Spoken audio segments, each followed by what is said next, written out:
This is The Poet Speaks, a show all about oral tradition.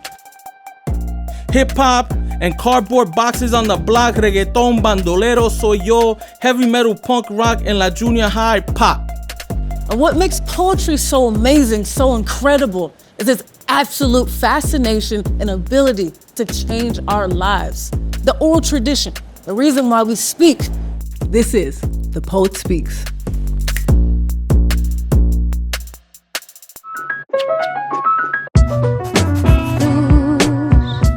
Hello, everyone, and welcome back to the Poet Speaks podcast. Now, today we have some very, very special guests here to speak about a new sonic poetry LP called Muttertongue. What is a word in utter space? There we go. Muttertongue crackles in its exploration of land, language, and sound, combining the intensity of dub poetry with the intricacies of experimental poetics. This album is a sonorous soundscape partner of the collection of the same name from Exile Editions. Everyone, please welcome to the Poet Speaks podcast the collaborators of this new exciting project, Lillian Allen, Gary Barwin, and Gregory Betts. Everyone, how are we doing today?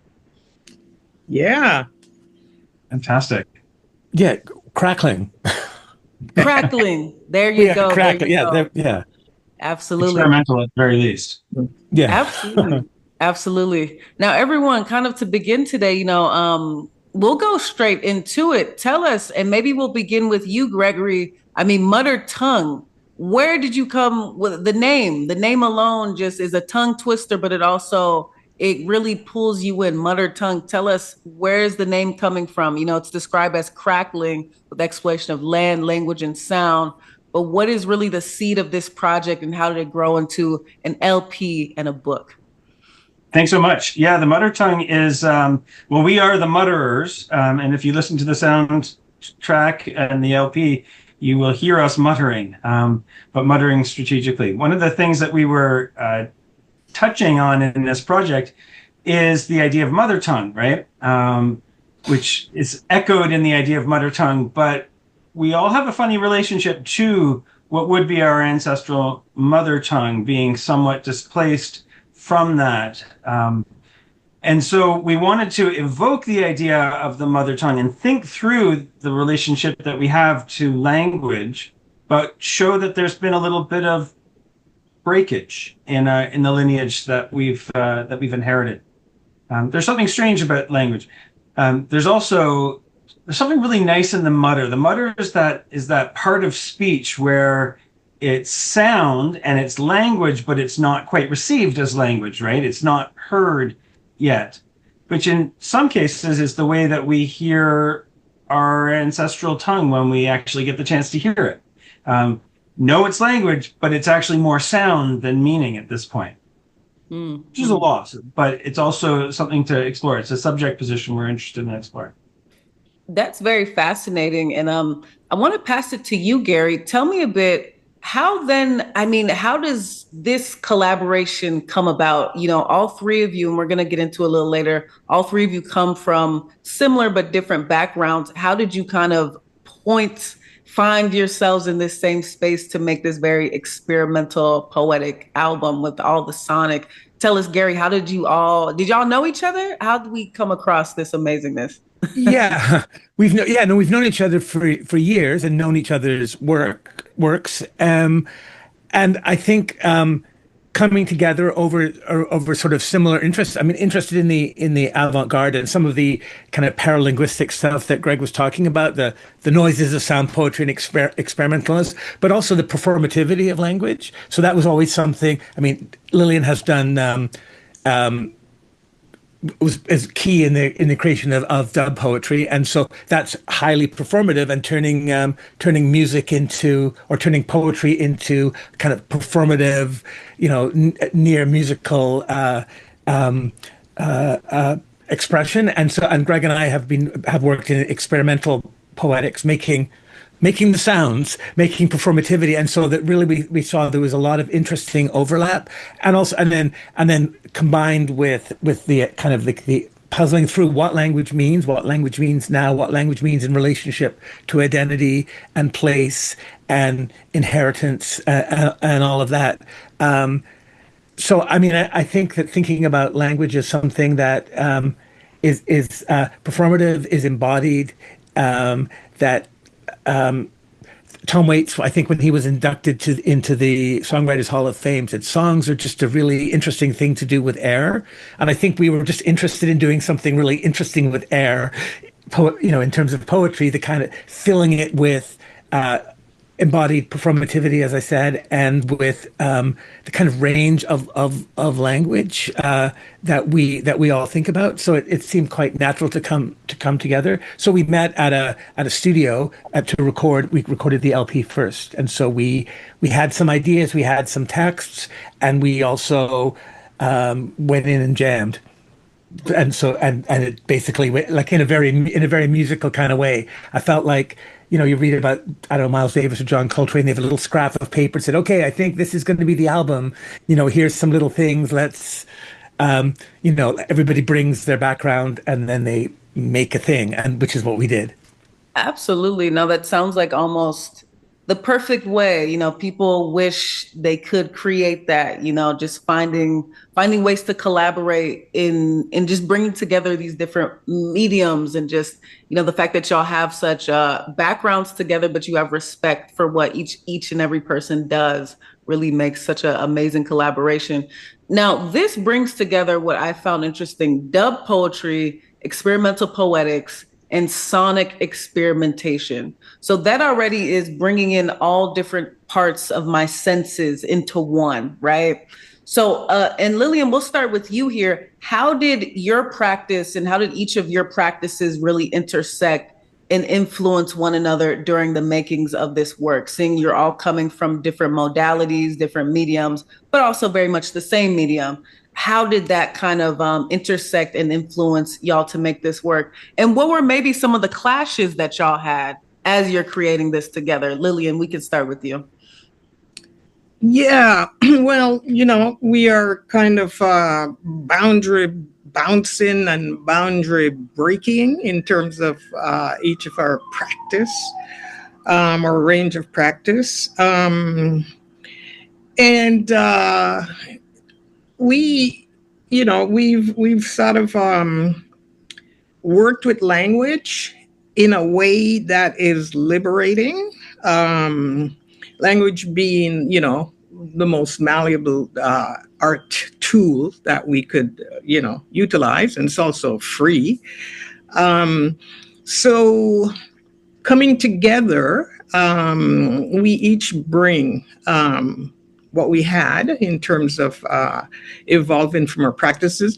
We have worked together over the years and tried out a few things and stayed true to who we are.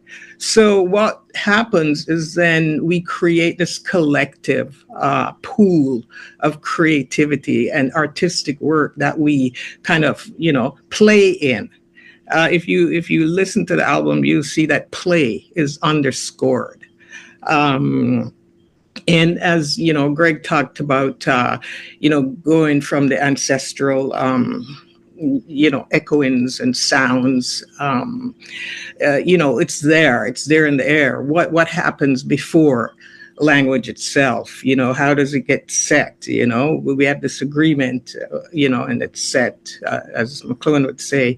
But we know, we have this impulse, and especially we're in this period of time where we're connecting. And we're talking about collaboration. So for me and for us, it's not just the art. It's that we want to transform this community. We want to transform the world. We want to say, here are possibilities that we know we can make and we know exist. And we're using language to negotiate that. In terms of the clashes, because we were all each, I think, secure in where we're coming from, it was more of a flow and a collaboration. If there any kind of stress, it would be on the administrative part because we're all artists, we're all busy, and we don't know that much about contracts and so forth and divvying up that stuff. But in terms of the creative thing, I think we've hit a groove and we give each other grace and we give each other space. And we're all willing to just, take something, give something, and to go after it and make it something that we each can feel absolutely comfortable with. You know what, Lillian, one thing I was thinking about, I was thinking not a source of conflict, but a source of, I found it really revealing. So there are some pieces that we do that are very much come out of your dub practice, and so it's racialized language, and so it's really interesting to think about, like, okay, where do I'm this Jewish guy, how do I relate to that, and in what way can I meaningfully participate? So it also highlights the nature of language and tradition, and how it's embedded in culture and in power relations for that matter. So it's like, okay, cool, I can play saxophone on that, but I'm not going to do a Jamaican accent, or how do I inhabit that world meaningfully, add to it, kind of connect it to, say, experiences that, say, from my background that I understand about language loss or about power relations, or but yet not, but be sensitive and aware. So I found that just a really interesting thing. So I got to play saxophone on a bunch of stuff, which is really great, which doesn't feel like I was, I got to participate and collaborate, and I got to remix and add things. But at the same time, it just highlighted the awareness of our relationships to tradition and to the position of language. So that I thought that was actually really a revealing part of the collaboration. Not a conflict, but an awareness, I think. Absolutely. I kind of want to unpack that a little bit more, Gary. I love that you said there's that cultural awareness. You describe yourself a Jewish guy. You don't want to fake a Jamaican accent.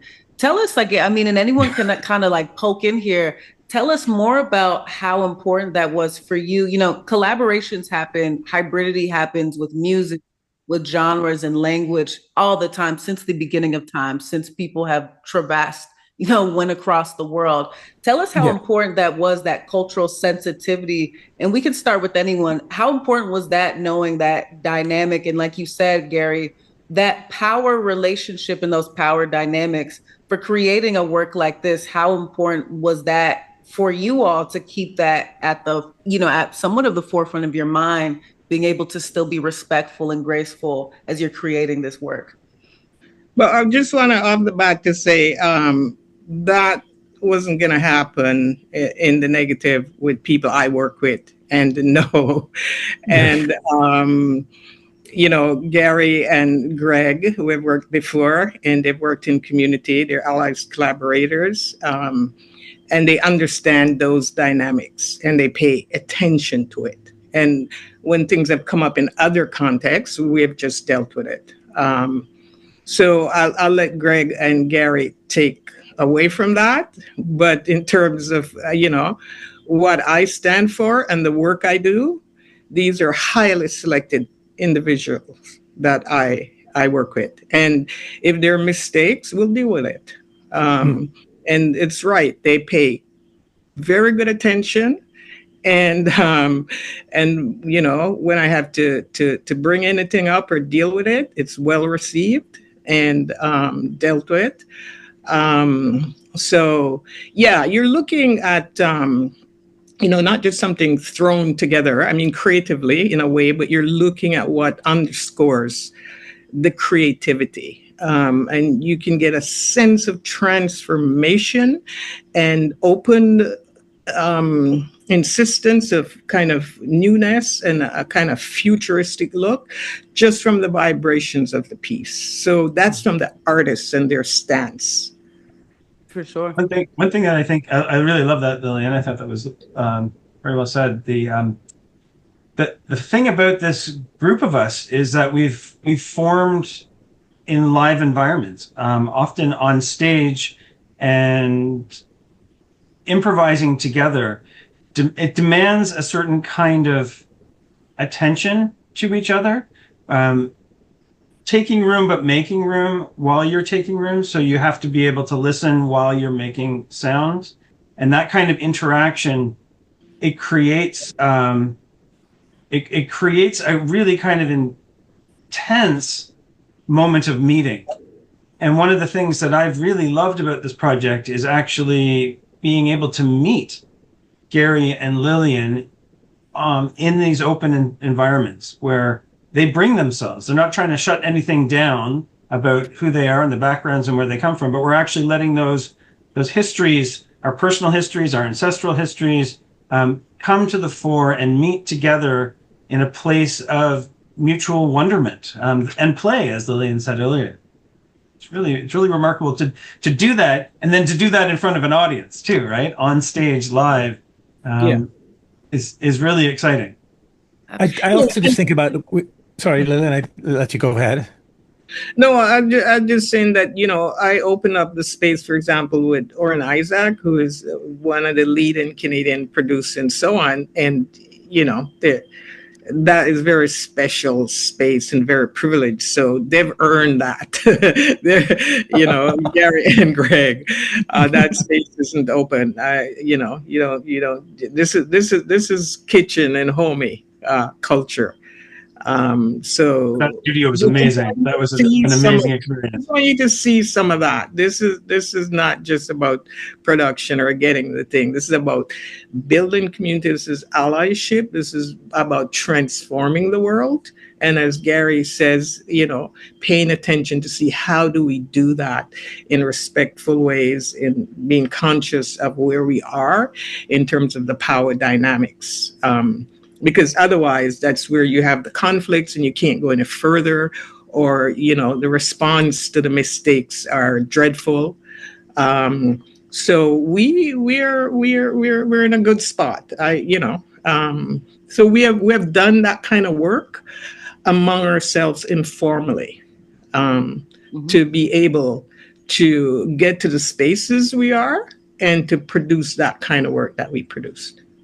And part of the whole project is exactly about this, which is language isn't neutral. You come to language, you come to a specific language, the language occasion, it's saturated in culture, in history, in, as I said, in power relations, all of these things. And that's part of what we're exploring. What is mother tongue? How did we come to our own particular languages? How does language work in society? That's part of what it is. Language just isn't this neutral carrier of content. Language is the content, and the language moment is the content. So us working together in all these different ways, kind of like doing this kind of dance of interactivity through our own, how we've come to, say, the English language and the kind of English language and the kind of language and performative practice, which, as Lillian said, includes community. Language doesn't exist without community. You don't start language. You're not on a desert island by yourself making up language. Language develops through history and the history of, through community and the history of that community. And that's part of what we were interested in doing, like exploring it both in terms of the content of the work, but also in terms of the practice of the work, like how this evolved, how we work together, how we improvise, how we create work. And that's a really exciting and inspiring place to be, rather than writing a poetry book that I'm going to just go and quietly write my hard-won verses that express the woe that I have here sitting at my desk. For sure. No, thank you all for that. And kind of moving along here, in addition to language, also what's really key here is sound. So sound is so central in terms for mother tongue. And not just as music, but really what I gathered was it's the texture, it's the vibrations, even in the silent places, sound is really essential, right? Because sound is even silence, right? So I'm curious, how did you all, and we'll start with you, Greg, how did you all approach the recording process so that this LP could kind of become its own artistic project, not just a mirror of what you all had or what was for the text? So kind of how did you approach the recording process of this whole thing? And again, we'll start with you, Greg. Well, we started by showing up. I mean, that's the most important thing, is being together in the room, being together on a stage. There is a lot of improvisatory material that ended up on the record. But I think in terms of the sound is absolutely the key point of investigation here. We've got language, but we also have that point where sound becomes language, right? There's like that beforeness that happens right before sound crosses over and becomes meaningful as language. We wanted to pull back a little bit from clear speech and actually think about how clarity happens. Same with music, right? There's a line between pure noise and music and the patterns and rhythms and genres that music establish. We're a little bit before it arrives in music, which creates a space of openness before language, before music. And when we came together in the studio, we had a number of ideas that we wanted to explore, but we were doing it on the floor. I mean, this was, as Gary was talking about, this was a meeting, and letting the space evolve and creating a moment where we could say, okay, we've reached what we want to do in this direction. Live improv stuff happens sometimes, right? Luckily, the two performers that I was working with here are professionals to the highest degree, and we were able to get somewhere very far, very quickly. It's really a remarkable moment when it happens. Absolutely, absolutely. Anyone else want to jump in there and tell us about kind of that, again, that recording process? Yeah, well, on the technical side, yeah, we kind of, did a kind of prep in a way, based on what we had, including, prepping the producer, and sort of worked with each other in terms of, what was sounding good, what we liked.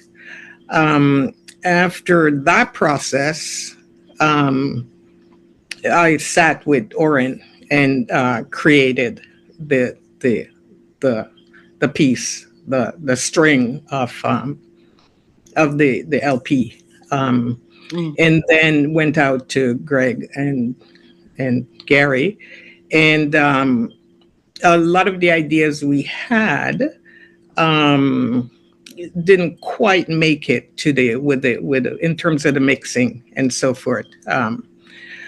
We spent about 6 hours mixing and doing it together. And then Gary worked on it, bringing those other ideas, and Gary's son even, and fed it back, and we fed it back. So that's the kind of, process, a collaborative process that happens with it. So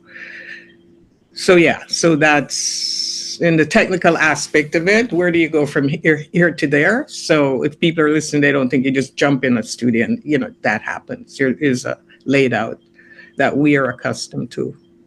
Sure. But I also feel it's like, I don't know, like an Olympic diver or something. They get one dive or whatever, like the dive, they go, but all that leads up to the moment where they jump off and have to work with what's happening. They've been preparing for that sort of improvisational moment in a way, right? So that it's all of that stuff has informed that moment and that exhilaration of the moment, which is why sometimes you can walk into a studio and just feel that you're just ready and your nerves are tingling in the most alert way, and then things come together. But as Lillian said, then we were able to work with it afterwards. I did some remixing, added multiple tracks on top.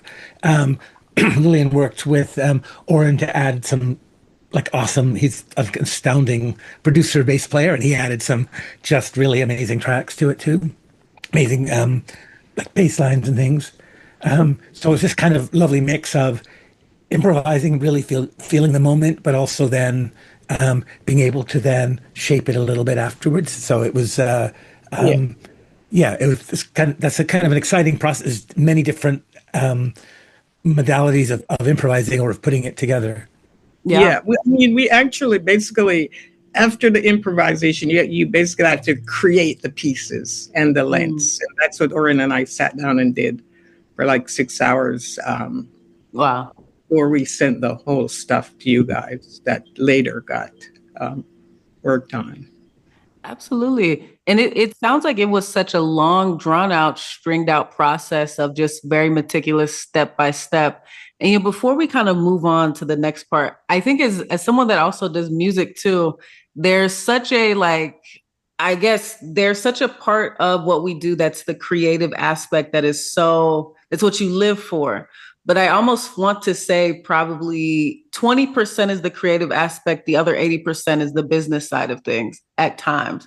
How did y'all, as you all three of you seem like very creative people, how did you kind of someone had mentioned it earlier, the administration side, the business side, the crossing the T's, dotting the I's. How was that bringing that together with such a experimental but huge project that you put so much effort, creativity into, and anyone can jump in there? I think that the whole process is about collaboration and how the music and the text and the improvising is about how we work together. But similarly, how we work, like it, I think everything is a model of what's possible. So how we work together, how we organize things, who does what, how we defer to other people to various people who have expertise or have, particular opinions or a particular way that they'd like to do things. That's part of the whole process. It's not just we go in, we create the tracks, and then we walk away and say, okay, I think part of the process, and that's something that's satisfying, working with collaborators, is being able to the depth of sensitivity collaboration goes all the way through, including like Lillian would say, have you guys read this contract? Have you ever done this before? Actually, no, we've never done this before. We have no idea. So like that kind of, like for whatever, that kind of stuff. Or we're getting or like some audio stuff where I'm approving some of the tracks, the kind of the audio quality in terms of the reproduction. Like, so that I've got expertise, and various people have we have a lot of expertise in different ways. And so working together, that's fun and inspiring that we can come together to make this happen. We got to work with two different publishing outfits through this. I mean, there's the Exile, which has done the book, and then the Siren Recordings, which has done the record. And so there was a lot of different dynamics that came into play when we're dealing with these two groups, because they've got very different approaches and very different ethos. It was amazing to me that they never came into conflict. Even though they're doing very different things, that they were able to recognize the uniqueness of this project that has a book and it has a record done by two different companies. And there's a synergy there that feeds into the excitement for both projects. In other words, when we were doing the book launch, they were promoting the record. And at the record launch, they were promoting the book, and happy to do so. It's funny to me because when we originally started working on this, we approached it as a record, and we knew we were going to have liner notes because we're writers and there was a written quality to what we were doing. But that liner notes grew and grew, and it became the standalone book called Muttertongue. Yeah. And just sort of go back to the business side again, and to bring us back. So, for example, the recording, right, in the best quality recording you can get in Canada, with my man Oren. Oren, we basically worked with Oren and in Oren's studio without a financial cost to us. Yeah, it's like a trade, a friendship. I've worked with Oren for years, from he was a youth, etc. So that's the kind of thing that is in the album. Hidden resources and hidden. And I wanted to point that out because that is a Black community contribution. Mm-hmm. Yeah, that's really important. That grounded the entire project, and even the idea that let's do this album was because Oren was there, and and so it sprung from there. And as Greg kind of outline how. You know, that's interesting, Lillian. When I think about it now, I certainly have learned some things about like Black community things from well, your practice as a always, but also in this project. But I also see that as part of like the avant-garde is also can be kind of a gift community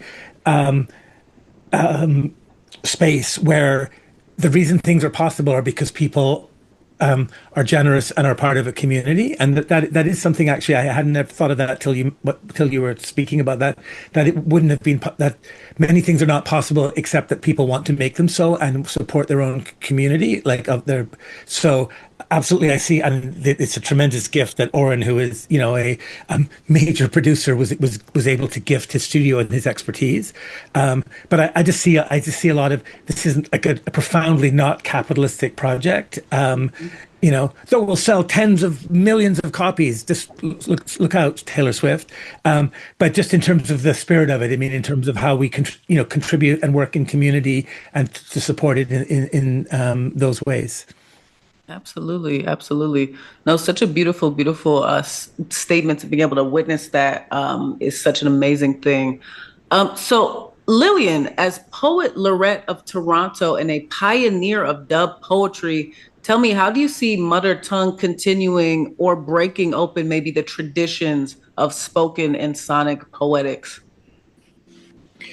Hey, well, first of all, bam, bam, bam. First of all, the poetry for me is the literary side of the political activism. So my life is about transformation, right? So as I work with Gary and Greg, my hope is that it will usher in an era of collaboration, cross-cultural collaboration with allies.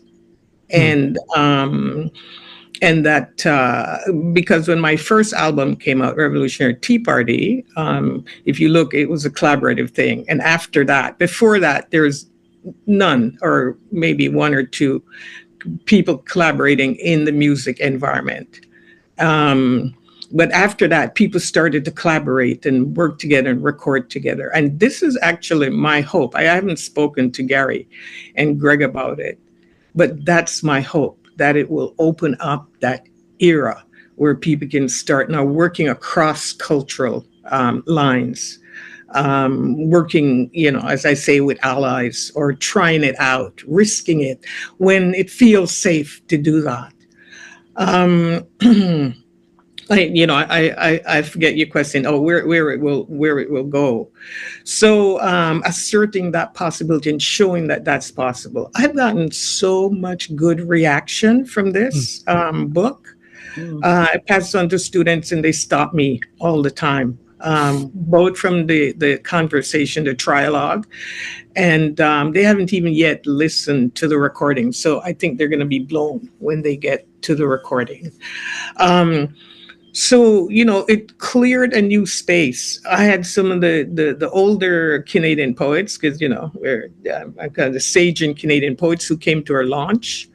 And, they made a point to phone me up and to tell me how this, opened up a new space. It was moving. It was, important to them. And, it's the best thing that they did. They were so glad they came out. And just a lot of good feeling. And I think it speaks to years and years and years of the work that we've done. I mean, the gravitas of it, and also the visionary sensibility and ideas that we bring to it, that there's something out there. There's something we're asserting that we need to swim into. And it's, we're pulling things, it's menu, we don't care about the meal yet. We're just swimming out there. We're swimming away from, whatever is holding us down. So there's something beyond language. There's something before it. And there's something beyond it.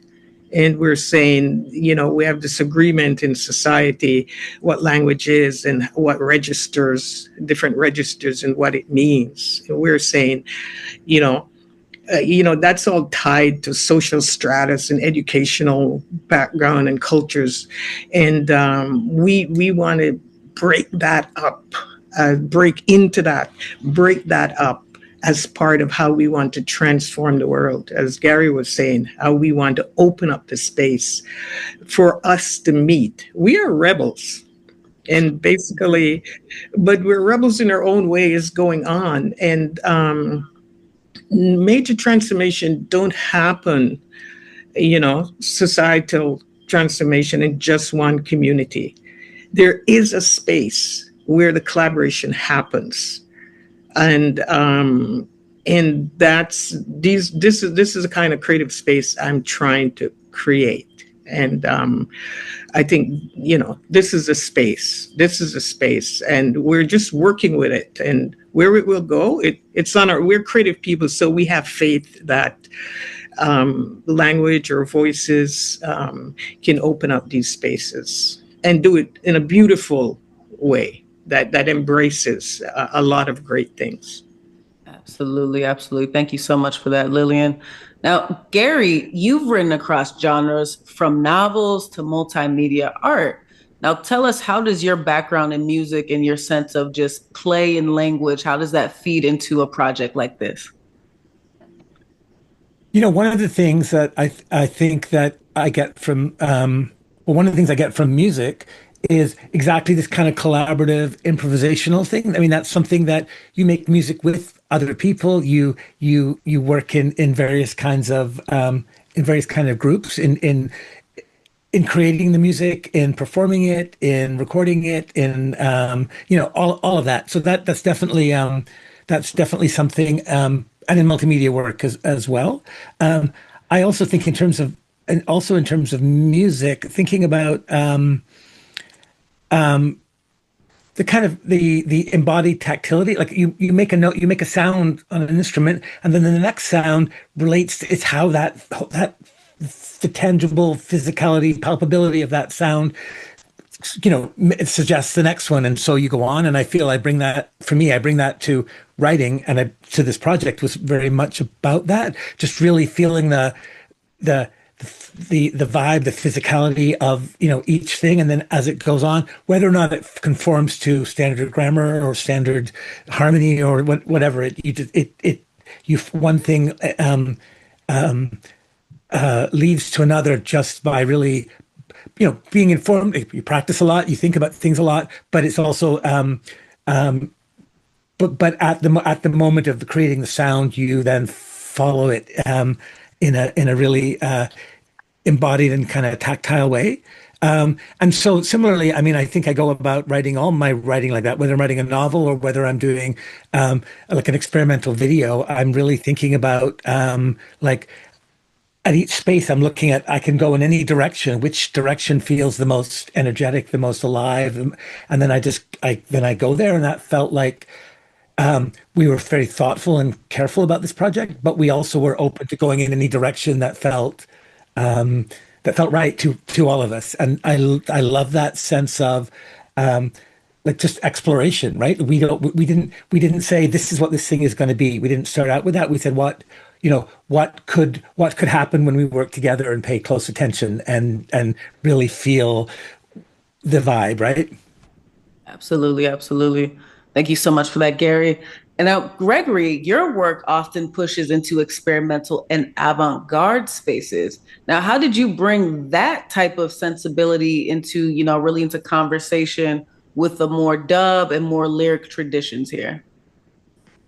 I guess I never felt an opposition between them. We're kind of pushed and trained to think about silos and create work that doesn't cross over those boundaries. But I mean, when I was starting out as a young writer in Toronto, Lillian was right there, welcoming me into spaces, organizing readings, connecting me with. I mean, one of my first readings was with Debbie Young, Anita Africa, and really remarkable moments that let me see commonalities where other people saw division. We actually we organized a really important event. This is almost 20 years ago now. 2006, we did an event called Scream in the Square, which was a concerted effort to break down those boundaries between an avant-garde and a dub community. Lillian performed, Paul Dutton, the sound poet, performed, Gary and I performed. In fact, there was one moment we were wearing weird masks, so I couldn't, with low visibility, but there was one moment where a fellow from the audience came up and started slithering on the steps leading to the stage in time to the music as a kind of performative dance, which inspired Lillian to get up and start performing with us in that moment, going back, 19 years. So our history is long, our connections are strong, and there is a sense in my heart that that the divisions aren't as strong as people might like them to be. There's a lot of desire to keep people separated. And when we embark on a creative venture, we can actually find out that we have a lot to learn from each other and speak to each other, and things that allow us to meet. So my practice, as a writer, as a scholar, as an event organizer, has always been about finding places that need to be opened up and explored and remembered and pushed. So what better colleagues could I have even dreamed of than Gary and Lillian in that kind of effort and pursuit? Absolutely. Absolutely. Now, thank you all for that. And now just kind of tell me, what was the whole in totality? How long did it take together for all three of you? How long was the process to get this final product of Muttertongue as the LP? What was the timeline like? Well, I guess in a way it started in 2006 when we first started collaborating. I mean, we did stage shows in 2015 and 2016 together, and 2017, which created a kind of synergy. Events in St. Catharines in particular. When we got to the studio, was that 2019 that we were in the studio at Orrin Isaacs? Something like that, yeah. And so, we're talking extended over a lot of years. Wow. Putting it in together. Yeah. Wow. Now that is, so even really the seeds of it, 2006. So that is almost 20 years. Wow. That is definitely fruits of labor, but you're now seeing, and I'm sure the process of this was the fruits of labor for you all as well. And then now tell me a bit about, I guess, people listening to this podcast, as they hear you all talk, let's say you have folks out here, collaboration is something a lot of people want to do, but I feel like they're scared to maybe reach across that table. Gregory, you had made mention, these kind of silos of creativity, they're not as pronounced as we think they are. People have creative outlets, but also creative similarities. What would you all's advice be for people that want to begin that? They want to make something like this. They want to collaborate, create something of a nature that is across different mediums. How do you suggest people even begin that creative process of reaching across the table to find collaborators? I've written, I can't remember, I've written like 8 or 9 books collaboratively. Greg and I have done a couple books. And I really love, obviously, I really love collaborating. And part of that is 2 things. One is just to trust the process. So it's not what I necessarily expect is going to happen, but trust that together we'll follow the writing, we'll follow the process. And sometimes it's like, that's not what I think at all. That doesn't seem very good. Like that person did something that I don't get, that's not what I wanted. And it's like, oh, relax, trust the process. We will work as we integrate that new idea, and it's a different, and we gradually work towards developing this idea, and being open to that. When 2 people or 3 people or multiple people get together to collaborate, it goes in many unexpected directions, and that in fact is the point. Rather than, okay, I just need somebody to help me do the thing. Like that's not what it is. It's about that kind of mind meld where you go off in unexpected directions and you trust that process. So I think the most important thing is that you find people that you can just trust, that even if, even if at times you think that what they've contributed doesn't seem like it's what you wanted, trusting that in fact it'll reveal itself as to why that is integrally part of the process. So to me, that I think that's part of it, and then and then enjoy that process and enjoy the kind of back and forthness and changedness, and also it's so getting outside of your own ego, just trusting the work. Like, it's not about you, it's about what work is happening before you. So, and to me that's incredibly liberating. It's like I get a holiday from myself and I'm just absorbed in the writing, and I'm also not kind of responsible for the work but rather I'm or so that I can it's like, this isn't just me, this is us together, and so it sort of frees me up, and then I'm really proud of what we do together. So I think that's the most important thing, and that's often against the idea of like the great writer sits there and the muse comes to them and they have their own unique particular idea that nobody else can have. Actually, the process where you just all together you make something. It's not about, you are your own muses together, and that's really cool. And if you're just kind of open to what happens, to me that's the most important thing. And trusting that there's people who are like-minded at least with regard to the process. Absolutely. Yeah. Love that. Absolutely. So what I learned in terms of collaboration, and I learned that from, we're forming groups and so forth, is have something that you own and you love. I'm a tyrant when it comes to my individual writing process. And therefore, I'm able to hand over, as Gary is so aptly described there, to a collective process. But I find that people who don't really have a solid thing that they can control, that it's harder. That's been my experience in the past. But so, I've got my thing that I know it's definitely me. I'm easy. I'm ready now to let it be our collective thing. For sure. Absolutely. Love that. Love those perspectives. And thank you all so much for sharing that.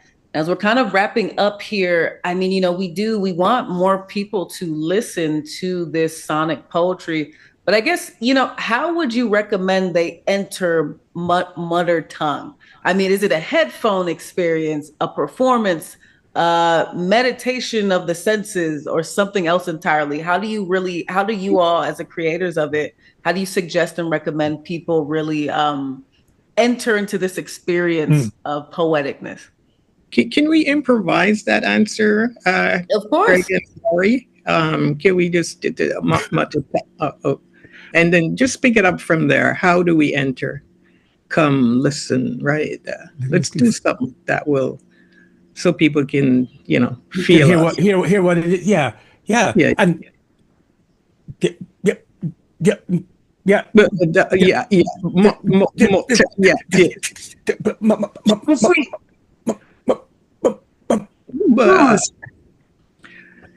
Pause.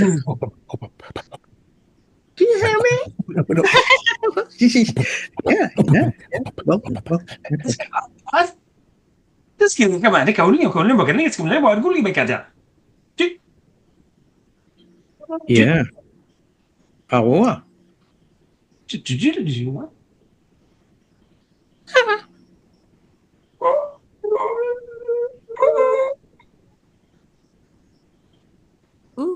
Yeah.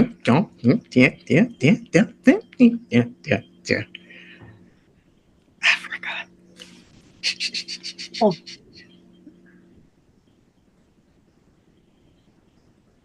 Okay. All right. There we go. I loved it. I love that. No, that really right there, that is the work. That really is the work. And the fact that all three of you, now, if everyone listening, we're literally zooming in different places. All three of these people really destined to collab together, to be able to do that over Zoom. I really, really love and appreciate that. So there we go. That's the best experience for this piece, for this work, correct? The, so one reviewer said it nicely. They said they listened to it and then they read it. And they thought that was great.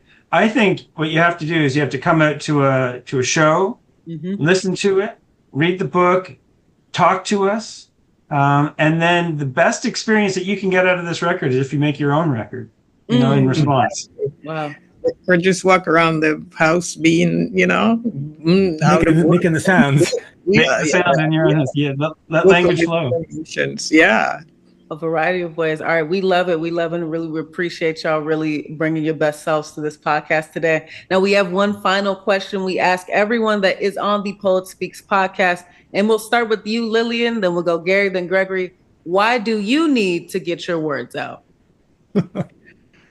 Well, I mean, I need to get it out of me for one, which is because there's so many words and so many things that need vocalization and, coming through the centuries from the ancestors, and then need to get it into this pool of sounds and knowledges that we have in the world.